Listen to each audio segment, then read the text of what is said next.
Office of the Campus Director, the MSU MCSE faculty, and of course, the SSG. Sa mga ginikanan, kaparintihan, mga higala, mga minahal, nga naa diring kapita bisan pag upatan nila pa, ikat. Salamat sa inyong pagtampong niining takna. Salamat sa inyong presensya. Reflecting on our journey as engineering students, we are filled with our profound sense of gratitude, growth, and accomplishment. Parang kailan lang ang enrollment, di ba? Tapos, di na natin lubos akalain, malapit na pala tayo sa exciting part. Yeah.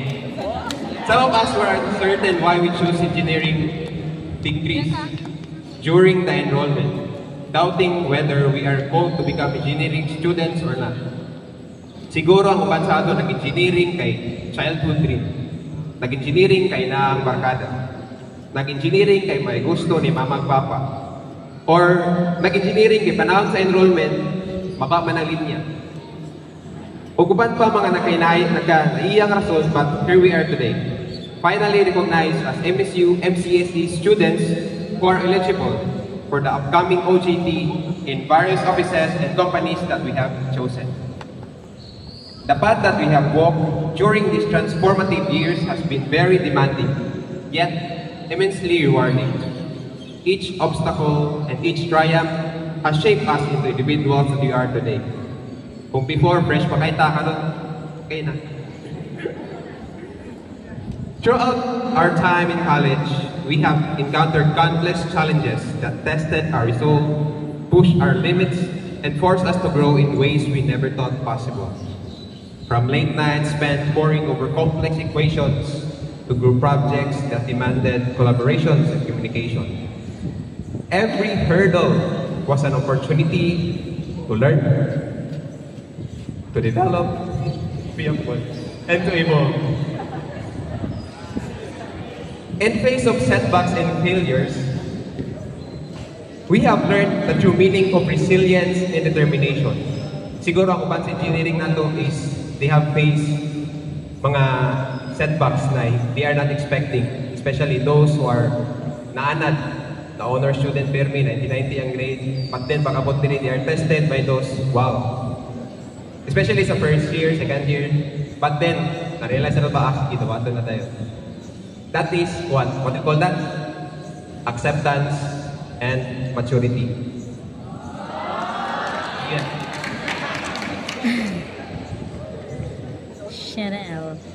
We have become stronger, more determined, more focused than our previous versions. We embrace the mantra that success is not defined by the absence of failure or by grades, but by the ability to rise each time we fall. As engineering students, we have been privileged to explore the realms of creativity and innovation. From designing solutions to real-world problems, to pushing the boundaries of what is possible.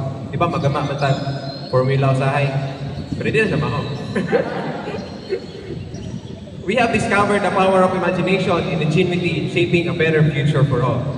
That is made possible, of course, with the help of our professors who are here, passionately sharing their knowledge and expertise with the hope na tayo, na tinaguriang pag-asa ng bayan to become honest and effective leaders of the near future. With that, kahang salamat sa inyo mga ma'am and sir. But perhaps, the most valuable aspect of our college journey has been the relationships that we have forged along the way, di ba? From classmates who became friends, to professors who became mentors, schoolmates turned to lovers, and so much more. Each connection has enriched our experience, broadened our perspective, and inspired us to reach greater heights. As we stand on the cusp of a new chapter, we carry with us the lessons, the memories, and experiences of our college years. We are filled with the hope for the future, armed with the knowledge, and no challenge is insurmountable. Walang pangarap na di kayang abutin, or no dream is too big to pursue.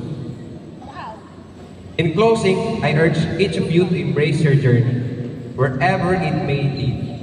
Embrace the challenges, the growth, including the setbacks, and the triumphs. For it is the journey itself that we find our truest selves. And I hope that each and every one of us will find that in their own time. When the time is right, the Lord will make it happen. Congratulations, pioneering batch. Congratulations for the hard-hitting and winning.